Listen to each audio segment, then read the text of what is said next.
Well, I'm excited to welcome into the show Mr. Brandon Turner. What's up, brother? Matt, dude, this is amazing. Thank you for having me. This is one of my favorite podcasts in the entire world. So it's an honor to be here.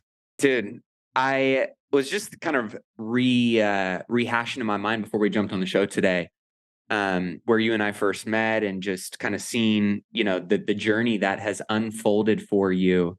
I went on your LinkedIn because I was, looking to revisit the bio and make sure that, we say everything we always want to say about the person. And obviously you and I have more than just, one interaction on a piece of paper where we know each other.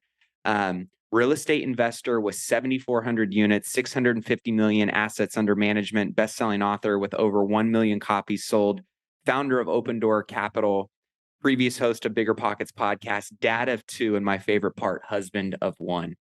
That is my wife didn't approve the husband of two, right? I love how you had to make sure down. you clarify that piece. But dude, I mean, it's just been unbelievable to see, what you've done and how many lives you've impacted. One, I think obviously your arena, right? Your sandbox that you've played in has been real estate, at least for how many people you've been able to touch. But then I look at now seeing this ripple effect of how many lives and families and future generations you're impacting, through this vehicle of real estate. Like, did you ever envision when you first started out? I remember some of your early stories when we were talking of you laying the flooring and you doing the paint, you buying your first single family, that it would look like this. Yeah, no, not even remotely. It's completely blown me away just how quick things really accelerated there, especially the last couple of years. But it relates back to something like when I think about why that is, like basically it took me, I started real estate at 21. At 30, I was a millionaire. I'm 36 now. So 30, I was a millionaire. And at 32 years old is roughly when I started Open Door Capital, maybe 33. Yeah, 33. So when I started Open Door Capital, I only had like 35 units by then. So like the other 7,300 and whatever, some all came in the past 3 years.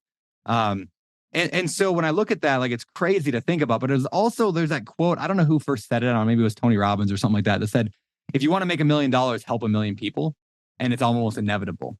And so when I look back, just really, it was just like 10 years of like writing and podcasting. When you look at that, the results, they do compound. It's like the compound effect, right? Yeah. It's almost like what in your life, if you did it every day for 10 years, like what would you expect? It's like nobody wakes up with a six pack and was like, oh shoot, where'd this come from? Right.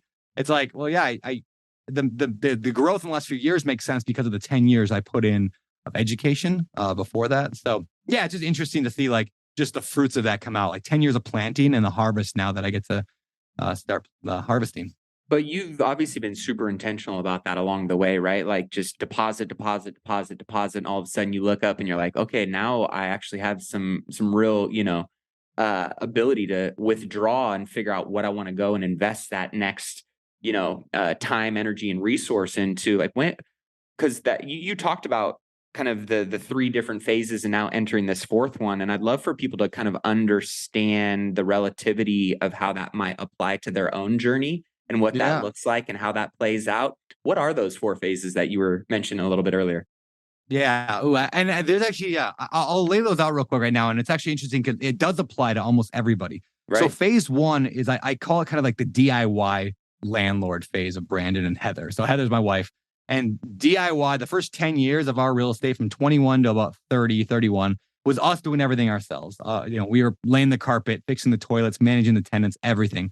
Just scrappy, right? No money. I was working at Cold Stone Creamery when we started, scooping ice cream for people. And like, we were just scrappy getting it done. So that was like phase one, right? I got to like 30 some units.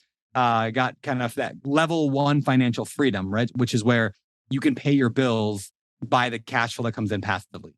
And level one doesn't mean you're like out there buying a jet or you're buying the New York Jets, right? Like it's just like level one, like you're just paying your bills, right?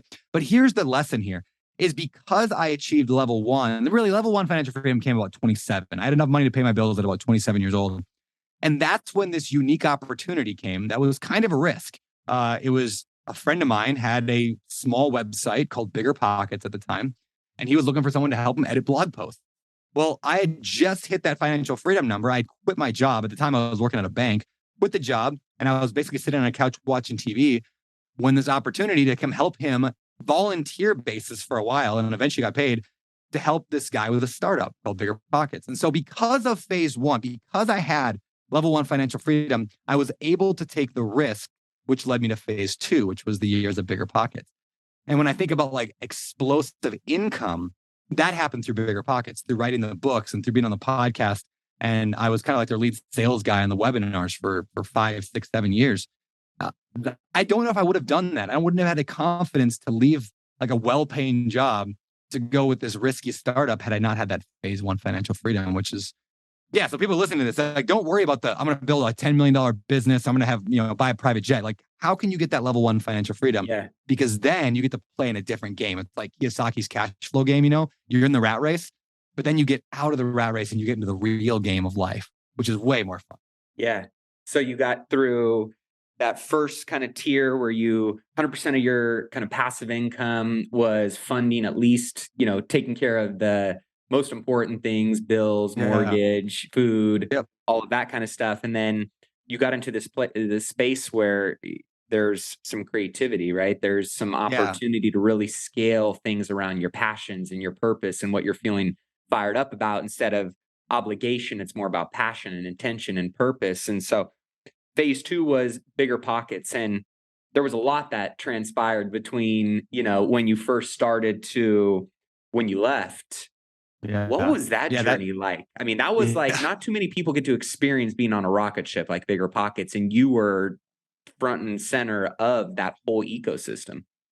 Yeah, it was the best experience like of my life in terms of like the growth and knowledge that you go through. Cause I mean, it started with Josh in his basement. Like that was it. It was Josh Dorkin in his basement. That was it. How'd you guys meet, by the way? I don't know if I've ever heard that story.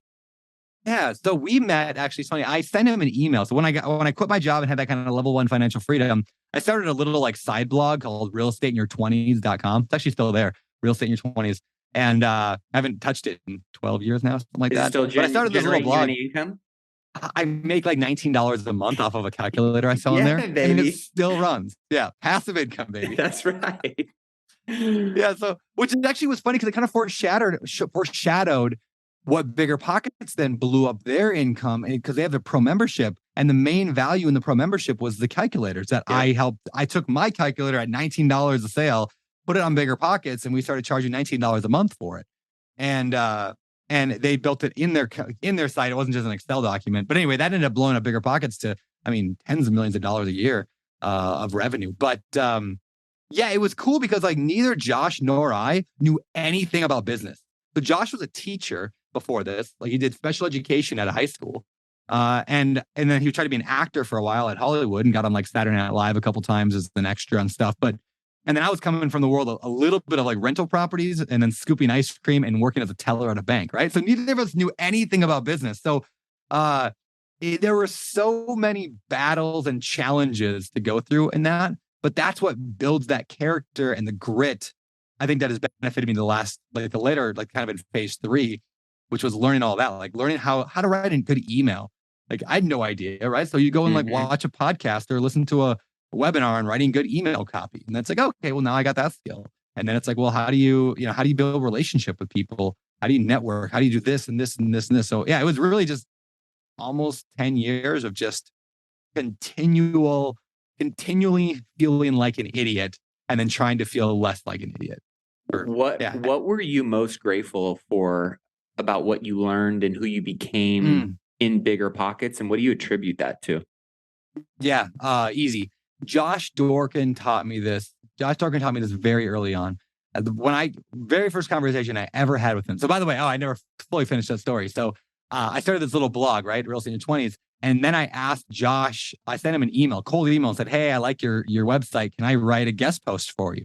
And he just ignored me. And then like 6 months later, he actually reached out to me and was like, oh, hey, I missed this email. Sure. Why don't you write a post for me? So I wrote a post for him and that became a regular thing. Then I became Facebook friends with him. And then one day he posted on his Facebook, he was looking for somebody to help edit blog posts. So that's how that started. But Josh told me the very, very first conversation I ever had with him.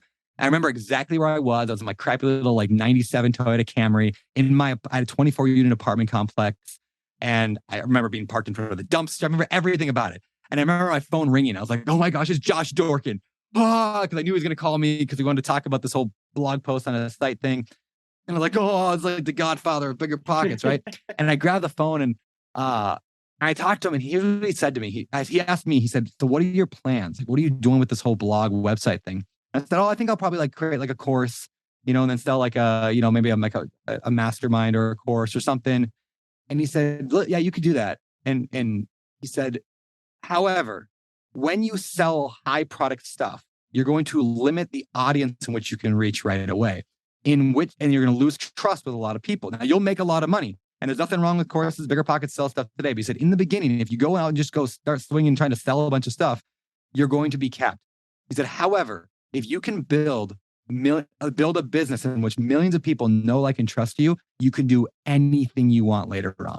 And so it was that lesson that if you build the audience first and you build people to know, like, and trust you at scale first, you can then monetize that a million different ways later on. And so like now I've proven that, like, I mean, I have a coffee company, like I sell coffee. I've raised $250 million in my real estate fund. Like, we've done all these things. Why? Because millions of people know, like, and trust me. So that was a lesson that will forever stick in my head, is like, there's nothing wrong with monetizing, nothing wrong with courses and all that stuff. But finding ways to build like knowledge, like, and trust at scale is the key to not just like making $1 million, but making $1 billion. What's one thing you wish you would have done differently while you were with BiggerPockets? Ooh. That you kind of are like, oh man, like that. Not that it maybe keeps you up at night, because I know you're a dude that doesn't live with a ton of regret. But that being said, I know you're a very strategic and smart guy, and you're always looking to add value and squeeze, you know, the juice out of everything that you possibly can. What's one thing you feel like you might have left on the table? Yeah, that's easy too. I am not good at pretty much anything. What I mean by that is like, so like my first job at BiggerPockets, right, was like, I got to edit blog posts. I was like, I can edit blog posts, sure. So I started doing that. I couldn't edit blog posts. I can barely spell, right? And like, I'm not good at a lot of things. Now, what I finally discovered after 10 years or 9.5 years of being at BiggerPockets was that what I am good at is being a visionary, of saying, this is what I see, this amazing thing out there that this could be. I see what the pro membership could be. I see what the book publishing company could be. I see what real estate could be. I can see where you could acquire these companies. But the problem is Josh was also a visionary. And I'm not a good integrator. And I didn't even know those terms. Now, they largely come from that book Traction, which ironically is sitting here on my desk. Yeah. Traction, Gino Wickman. He talks a lot about the integrator, which is the person who does the stuff, and the visionary, who's really good at coming up with the ideas or the culture and like the big picture. I didn't realize the reason I struggled a lot, I mean, for years and years and years with getting stuff done, is because that's not me. Like, I don't get stuff done. Like, and I finally had to accept that I'm just not that good at that piece of it.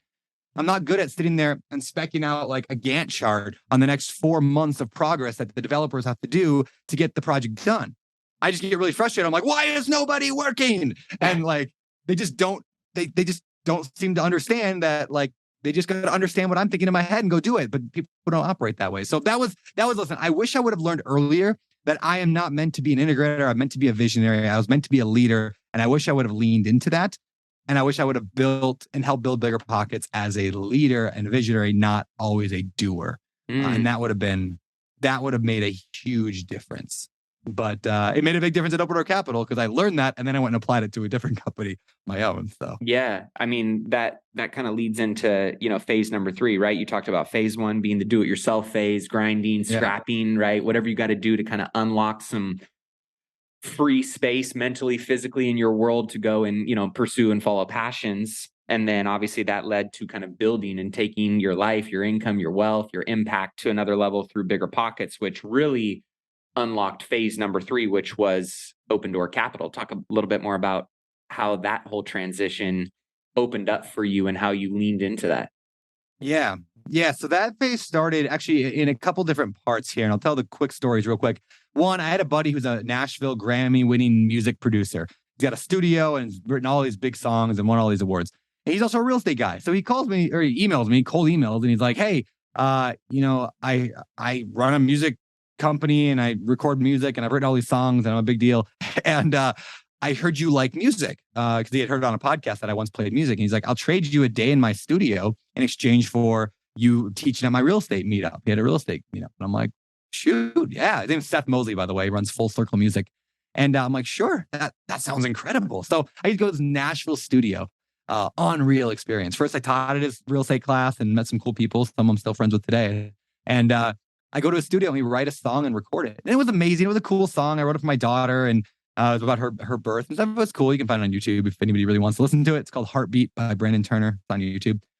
But what really blew me up that day, or blew my world wide open, is I saw something I'd never really seen before. And that was a small team of really, really smart high achievers. Most of his team, there was like 6 or 7 of them, almost all of them had Grammys.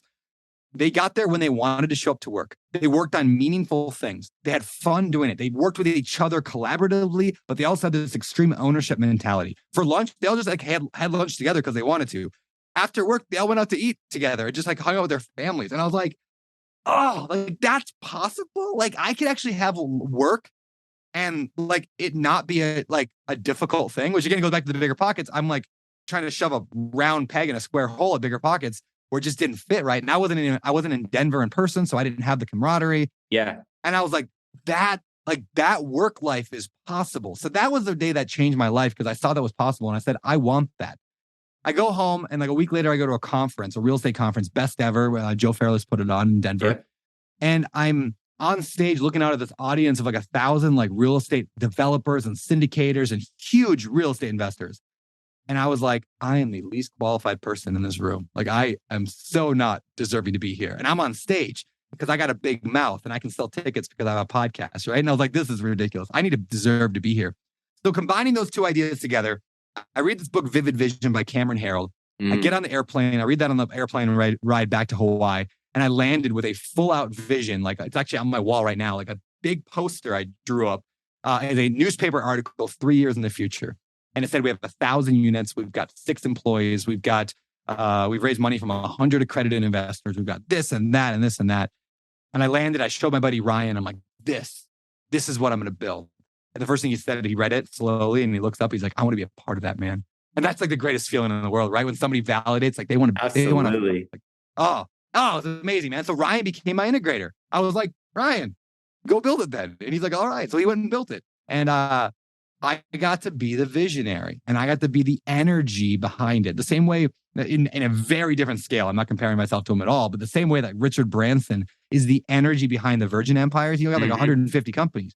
He probably doesn't even know half the companies he owns, but he's the energy behind it. I get to kind of be the energy at Open Door Capital, which is amazing. So anyway, that's kind of what started it, was that feeling of inadequacy on stage, thinking I want to deserve to be in this room. And then the thought, could I have people? And then like, now today, like not today, but like within the past couple of days, actually, I've had my team members over at my house, drinking beer out by the pool, hanging out at evening with our families because we want to. In fact, Ryan, who built the company with me, lives in my backyard. We see each other every single day. His wife is kind of a part-time like nanny for us. Like we are doing life together. We're doing meaningful work with a small team. Kind of a core. Now the team's getting pretty big. It's like almost 100 people, but like the core team is still the same 6, 7 people. We're doing cool, meaningful work. We're hanging out in the evenings. We're like, I built exactly what I saw, just in a different industry. So many people, they struggle with that, right? Of like, I mean, it worked for him, but what? Right. There's all these mental and physical barriers and limitations that people struggle with. And I know you have a really cool, framework for how you move to, a lot of people think it's this, I got to build it from the ground up and I got to do everything. And then I got to delegate. And there's been this ideology of building businesses that, don't get me wrong, have worked obviously for many decades and generations. But I've also seen people like you who've done what you've done over a very short period of time. And literally that piece of paper that you're talking about, Cameron Herold's Vivid Vision, you got people to buy into that, and collectively, collaboratively have covered so much ground. And I know it's been work. Don't get me wrong. I mean, raising and doing what you guys have done doesn't happen on accident, but it doesn't have to be this struggle and this strife and the I guess the negative side that so many people think has to be a part of the journey. you did it kind of what you shared with this mentality of doing it an outside in versus an inside out. Talk a little bit about that ideology and methodology as you went and approached building Open Door Capital. Yeah, for sure. Yeah. So when I started, I knew like I was already busy with BiggerPockets. Like all these phases kind of blend into each other, right? So I was building Open Door Capital while working full-time stuff at BiggerPockets. And you know, I want to be respectful. I love BiggerPockets. I own part of the company. I'm all for them. So I want to like, I knew I couldn't work 40 hours a week or 50 hours a week trying to build a real estate company and BiggerPockets. It just wouldn't be fair to them. And my wife would, you know, never see me. And I got two little kids at home. So I said from day one, I was like, well, how would I build this if I couldn't build this? Like it was really like a question from the 4-Hour Workweek, which that book is written, like the 4-Hour Workweek title comes from this analogy, maybe you call it the story that Tim Ferriss says in the book, where he says, if there was a gun to your head and someone said you could only work 4 hours a week, what would you be doing? What would those 4 hours look like? And so I built it with that in mind of like, if I only had to work a few hours a week, if I only could work a few hours a week, what would I do? And the answer is I have to build it from the outside in. I have to look and treat the business like it's an object of itself, but I'm not the one building it. And so the framework that I kind of look at today and that I think a lot about is there's like these 4 phases, or we'll call them like 4 levels. We'll call them 4 levels of leadership, right? So level 1, I would call like the DIY phase or the DIY level. It's a mindset, really. All this is a mindset, right? So the mindset of I can fix this. I can solve this problem. That's what a DIYer does. So my first 10 years, I was just a DIYer. Like I want to buy a rental property. How am I going to find the money? How am I going to analyze the deal? How do I drive for dollars? How do I do all that, right? DIY. Nothing wrong with it, by the way, but just that's the approach. Yep. There's nothing, by the way, there's nothing wrong with any of these mindsets, but every mindset has a limit. So how many houses can you flip if you're doing all the flipping yourself, all the work, all the construction, all everything, right? One, right? I've done it. I spent a whole year flipping one house, right? It's an entire 12 months to flip one house. So the next kind of mindset level people get to, I call the project manager. It's where you start like hiring out the individual jobs. I hired my mother-in-law to answer phone calls from tenants because I just hated talking to tenants. So I offered her a few $100 a month and she started answering the phones. Oh, glorious day. The best day of my life. Like it was like, I don't have to talk to tenants anymore. But that was my entrance into being a project manager kind of mindset. It wasn't quite company. It was just like, I'm going to hire this person. I'm going to hire this person. So to put in the words like flipping, it would be like, I'm going to hire that contractor and that guy. I'm going to call the plumber. I'm going to show up, make sure they did their job right. The project manager is very much involved, but that mindset doesn't necessarily solve the problem by picking up a hammer, unless they have to. Then the third mindset, I would call like the COO, or like somebody who is like an integrator kind of a role. Like I build a company. Like I'm going to be in charge. I'm going to build some VPs, get some director level maybe. I'm going to have my vision and I'm going to go build a company. And like the way that I almost symbolize that is like you are at the center. It's like the CEO or the COO, whatever. You're like the head. And then it's kind of a hub and spoke. You've got all these people that report to you and you're not doing any of the work, but you're building the company. And this is what most entrepreneurs is the mindset that this is the last one they ever get to is this one, where they're just running the company and they're working 30, 40, 50 hours a week. Maybe they're playing golf once in a while, but they are the CEO or the COO of their company, right? But then there's this fourth level. And this level is interesting. And the best way I could describe it is like the energy. I said that earlier. It's like the energy of a company. You could call it the brand of a company. You could call it, sometimes I call it the architect. Like you design the company from a far off thing, like you paint it, but somebody else builds it. And here's the key, right? The higher you go on those mindset levels, the less you have to work, but the more money you make, right? That's why the guy working McDonald's front line is a DIYer. He's doing the work. He's making $8 an hour while the guy that owns the company is out there on the golf course with his buddies. You make more money at the top, you work less at the top. And so I really focused on being that fourth level, the brand or the energy. So I cast the vision, but I just hired one person, my COO, who was Ryan at the time. And now it's a guy named Walker. Now Ryan's on the board. We kind of have a group board vision kind of group. But yeah, and then they were responsible. Like I didn't have to figure out how to hire the marketing person. They hired the marketing person. I didn't have to figure out how to underwrite a deal. They figured out who to hire to underwrite a deal, right? And now I try to learn those things because I like to be able to like kind of know what we're doing. But yeah, and here's a secret of this whole thing. I'll pull it all together here. you do not have to progress from the bottom to the top. You can literally choose whatever level you want to start on. It's mindset. It's not action. It's mindset. It's how you solve problems. So if today you were going to go start a carpet business, you're going to go lay carpet at people's houses because you think carpet laying is the future in America. Great. What mindset do you want to approach that with? What questions are you going to be asking yourself? How to lay carpet? Are you going to be wondering how to get clients? Are you going to be wondering how to knee kick or how to stretch carpet? Are you going to be going to Home Depot to go pick out the pad? Or are you going to go and hire your brother-in-law to go and install the carpet and you're going to get him the jobs lined up and he's going to go out and do the work? That's kind of the project manager. Or are you going to build a company and get a core team around you and they're going to go out and build a big carpet business with you? Or are you going to hire one person? You're going to hire that person. Or even better, you're going to buy a carpet laying business and you're going to be an investor in it. And you own it, but you're not working in it, right? So it's you get to choose which level you want to start at. So make a choice. Nothing wrong with them, but know where you're at. Well, I think so many people feel like there is a path or a journey that they have to go on in order to earn getting to one of those levels, when what I'm hearing you say is it's like when you know the whole picture or you know the whole, roadmap to the destination and you have the ability to start where you want, you are the ultimate architect of where that beginning and end can look like. For the people that go, man, but what if I don't have all of this money to start at one level? You've heard this objection in so many different facets and contexts of business, of real estate investing. It's always the money objection. How do you help someone get over that hump? Yeah. I mean, I had that too. When I started Opener Capital, I was like, well, I don't really have that much money. I was making pretty good money from BiggerPockets and book sales and stuff, but I was trying to invest all that. So I was dumping everything I have into real estate. And so I actually built Opener Capital with no money down, just like I built most of my early real estate with no money down. I brought in equity. Now that you're trading something, right? Like you're trading a lot of future wealth. In fact, I had somebody once say some really wise advice. They said the amount of equity that you give out at the beginning of your company is an inverse relation to your confidence in that business succeeding. Ooh, in other words, like if you really believed you have $1 billion business, why would you give 25% of the way to your first employee? Right. But if you think you got $1 million business, well, now it's probably worth giving 25% to your first employee, right? Yeah. So your vision will define how much equity you give out. But I didn't even have the vision right for Open Door Capital. So when I started it, it was literally me and two other guys. It was me, Ryan, and one other partner who ended up not working out. Not that he's a bad dude. He was really busy with an incredibly successful wholesaling business. But it was the three of us. And I was like, let's just do it third. You get a third, I get a third, you get a third. Like, what did that say about my vision or where that company could head?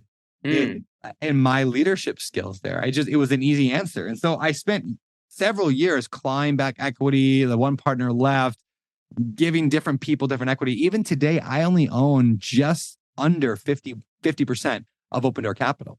Like all my first people, I think I have like 7 people who all have equity in the company. Everyone think 1%, 2%, 5%, a 10%, a 15, and a 20, or something like that are all like my team. I don't regret that. Like but that's how you build it with no money. I was going to say, looking back, would you have done it differently now? I don't think I would. It's different, right? I don't know if I would because I don't know. Like I've got these people that are so loyal now. Yeah. Because they are all going to be multi-millionaires within a 10-year period. Some of them already are multi-millionaires just from the last 3 years from what we're doing. I've got tremendous loyalty because of that. And they work incredibly hard and I don't have to work very hard at all. Now, when we buy $10 billion of real estate, we turn that to $15 billion of real estate and we end up with $5 billion in profit. My investors get 3 of that. I end up with 2 of that. And I now have to split $1 billion with my team. Maybe I'll be like, oh man, I gave away $1 billion in equity. But will I regret that? I don't think so. I don't think you will either. I don't think so either. Now, what I wish I would have done, and this is the advice I have people, I wish I would have spent more than 5 minutes thinking about equity before giving it. I very much would just give equity on whims, in emotional conversations, in high pressure situation. I'm in a bad way with my team. Just like they're asking me, hey, like I really like to go from this percentage to this percentage. It's like, oh yeah, that's cool. That's fine. Like not really. I'm making multi-million-dollar decisions just on a whim without any consultation. In fact, I had a buddy recently. He called me out on this. Elliot Smith. I'll give him a shout out.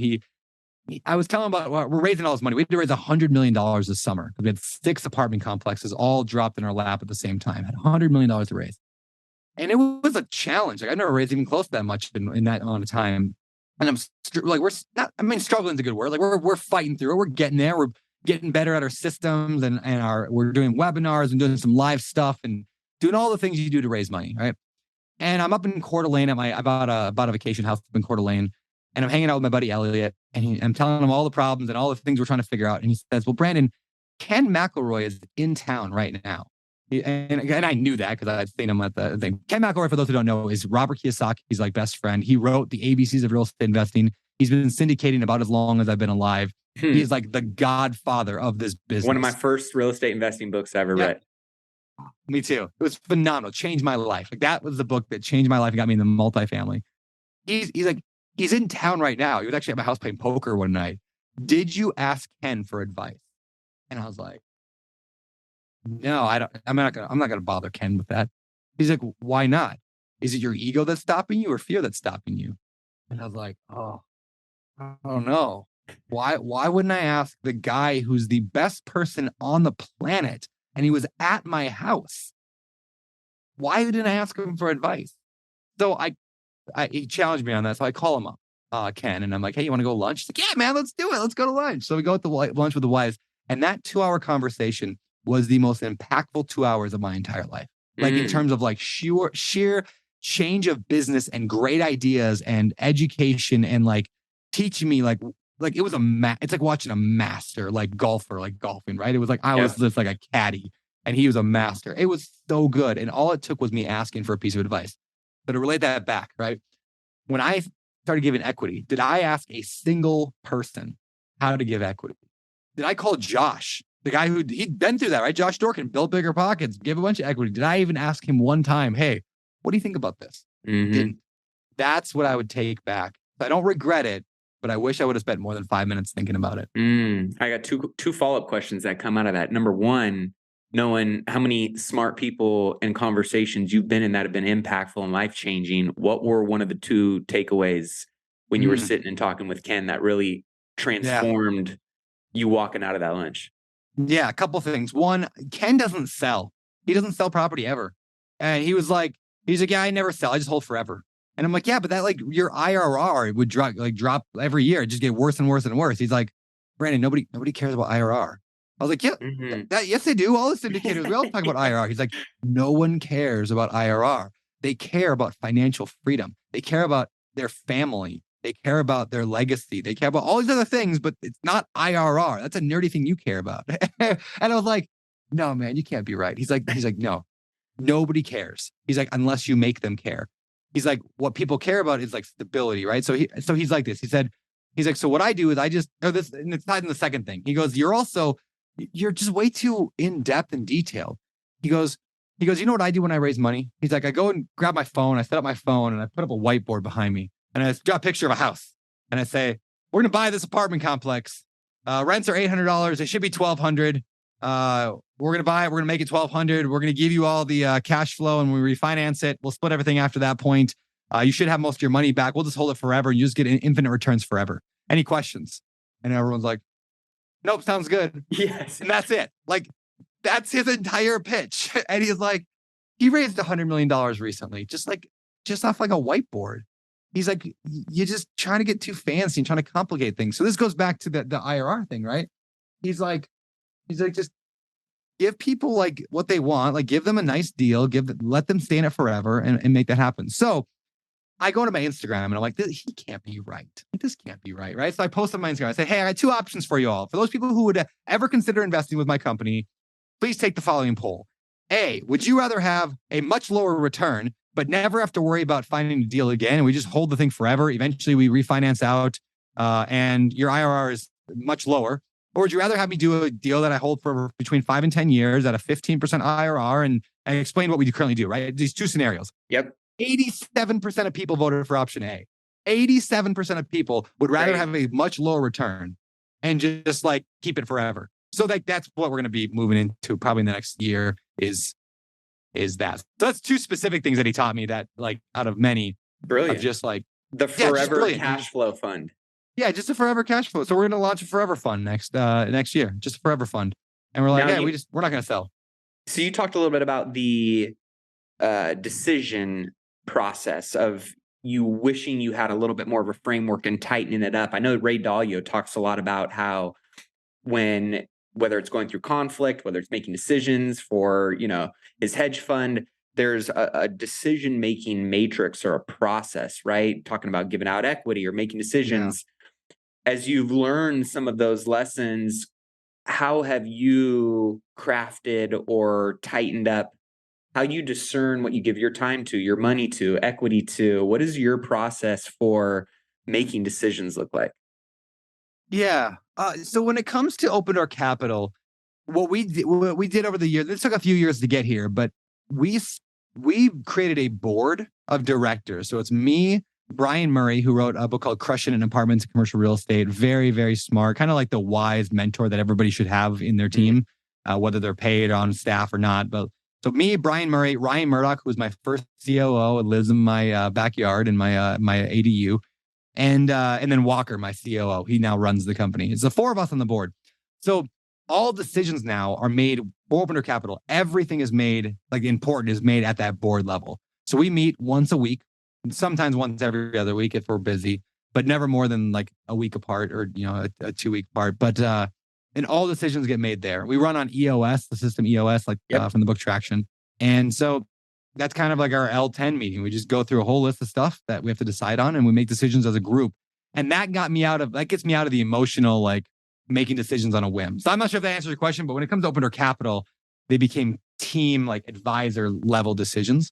And in my own life, I actually have two performance coaches right now.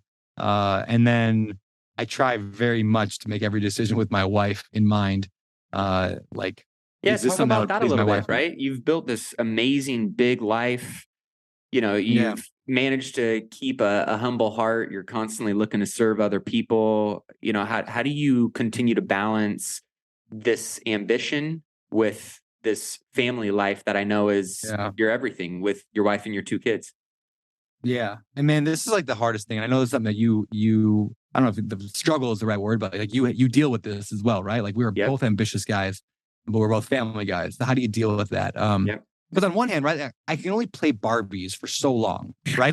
I can only play Hot Wheels with my 2-year-old for so long and play Barbies with my 6-year-old. But I can't just sit in the house for 9 hours a day and just play those toys, right? Yeah. My mind would just go to mush and I'd go crazy. I'm so thankful for women like my wife who can sit and play and teach and work with the kids for 15 hours straight every single day. It blows my mind. So thankful for that. But so anyway, so you got that problem, right? I can't sit there forever. But at the same time, I got into real estate because I wanted to be a good father. I wanted to be present. I wanted to be at every ball game and every dance recital and everything, right? And then I love growth and business. So balancing that, here's what it becomes is usually when I am too busy for my family, when things are too busy and too chaotic, it's because I'm being a bad leader. Almost always, it's a case of bad leadership. Because if I was a good leader, if I was the effective leader that I want to be, then I shouldn't have those problems. I should be a very balanced life. I should have an assistant that's making my schedule perfectly, nicely balanced. I should be always balancing, going one way or another. Right. But sometimes there's phases, right? The last month, been a big phase of money raising. But now, next month, it's going to be a big phase of not money raising. I'm going to be hanging out with my family a lot more. We did a 4-month trip across the country and then over to Europe back last winter. Epic. Yeah, it was super cool. I'm not sure I would do it again. 4 of us in a little Airstream trailer was tough. An experience, but it's not as glamorous as everybody makes it out to be. Not as glamorous as I mean, here's the thing. The funny thing about that is you go, you look on Google Maps or Apple Maps, and it says the destination from where you are in the morning to where you're trying to get to that night is 2 hours and 22 minutes away. All right, we'll be there by noon. Perfect. 9:30 that night, we're rolling into the campground. It's dark. Right. It's raining and the kids are crying and they peed themselves. It's just that. You're just this is not the same. Everything just took longer. So anyway, a couple of things. Number one, I schedule everything on my calendar for the family first. So they're the big rocks that all the little rocks and the sand and the water have to fit around. Yep. So family stuff like date night with my wife, it's scheduled first. Dates with the kids. I try to do weekly things with the kids. I don't always hit it right, but I try to hit it every week. Things like church, that's on there. Those big rocks get plugged in first. And then I make my team try to fill around those. I even block just huge chunk of time. I just say like, Brandon's doing creative work. Mm-hmm. I have nothing in mind for creative work. I just know I need that space so somebody doesn't put something on my calendar. Yeah. And so a lot of times I just end up like actually this afternoon. I mean, like right now I'm recording this at 12:30 Hawaiian time where I am, and I have nothing in my calendar the rest of the day. That's beautiful. Sorry. Oh, it's going to be a glorious day. We'll talk about that creative time, because I think that's so important. I've got a ton of friends that are just, it feels like for many people outside looking in, oh my gosh, they must be so busy. They don't have time for anything. And really, they do a really great job of creating space to do nothing, which is really where their creative juices and the fun and the time that you find to elevate your mindset and your spirit and your happiness and your fulfillment is so like what does that look like for you? Because I want to talk a little bit about your content and how your community and your following has really grown. But like, what does that alone time look like for you and that creative time look like? Yeah. So I'm one of those guys that I lie to myself constantly. I lie to myself constantly, right? I will put something on my calendar like quiet time at the beach, right? I live like a half mile from the ocean. I can go sit at the beach anytime and grab a pen and paper and like journal and all that stuff. I won't do it. Yeah. I just won't do it, right? I lie to myself. I put other things on my calendar. Like I'm gonna go to the gym. I'm gonna go to jujitsu. I'm gonna do all these things that I want to do, and then I just don't do it. I just lie to myself constantly. So I had to find ways to get over that, to hack that problem, right? Mm-hmm. So I typically do it by obligating myself to other people, in which case I don't want to disappoint them. I'm a high I on the disc profile. I like people liking me. I don't want to disappoint them. So when Jerry, my jujitsu instructor, shows up at my house with his big, huge mat, and he's like, all right, I'm here. Like, what am I going to do? Say, no, Jerry, sorry, I'm busy watching TikTok videos. Like, of course I go down and do it, right? Yes. So the thing that I was struggling with for a long time is like that thinking time, that open like amount of time where I'm just thinking. Like when you get on an airplane and your computer dies and you got no Wi-Fi and you got no screens like on the thing, you're like, oh no. Like those are like such amazing, powerful moments, especially for entrepreneurs, right? So I thought, how do I obligate myself to this? And I did it in the best way possible. I love this. I get a weekly 90-minute massage at my house, like on my like lanai, which is like a front porch here in Hawaii, like ocean view, breeze coming in, like the masseuse from like the Four Seasons Hotel or whatever. Like she comes over to my house and does a 90-minute massage. And it is by far the most productive 90 minutes of my week because it forces me to have no phone, to have no kids, to have no anything. It happens. I've hacked this time so that it has to actually happen. Now she's been gone for a month and it's been horrible. So she comes back next week. Glorious. And so like, that's one way I force that creative time, that thinking time. And I will always throw like a pen and paper underneath the desk too. And I like, oh, that's a really good idea. So many of my just ideas and like problem solving have happened in those moments. And I don't go in trying to solve a problem. Right. It's just when your brain is given moments to just be bored and to rest, that's when the magic comes out. And I think everyone listening can be like, oh yeah, that's happened to me too. So I'm just not very intentional about creating those moments of boredom. Yeah. So, especially in today's crazy world where a million things are getting thrown at you from so many different vehicles. Talk about your content machine. I know you kind of gamified this a little bit, right? You made some challenges with Investor Girl Brit. You guys, had this kind of healthy camaraderie, but competition. What has been the purpose behind? Obviously, you had a massive following on BiggerPockets and just constantly adding value, jab, jab, jab. But talk about a little bit about your strategy and what does that framework and that process look like for you in terms of content creation and distribution? Yeah, for sure. Yeah, I'm a huge like Instagram, like social media nerd. Like I like Instagram better than anything else, but I try to play with them all. And I do it. I mean, it's a good way to kill time, right? And I find myself watching, stupid videos way too long on TikTok or Instagram, right? Yeah. But like anybody else does. But it really is. I believe like social media is perhaps the greatest way to build that trust, like that the world has ever seen. Like you get millions of people to like you. I once had a guy say that he invested in open door capital because of how I talk about my wife on my Instagram. Like that's why does that even make any logical sense? Like that has nothing to do with returns. Where's IRR in that, right? Like what? Like it's none of that. He likes me. The guy likes me because of how I talk about my wife and they see the way that I deal with my kids and they see all that stuff. And so, Made a big impact there. Just being focused on, like, intentional about growing that. And one of the ways I did it, I competed with Investor Girl Brit. We've known each other for a number of years now. So we competed to 100,000, then to 200,000. And she beat me both times.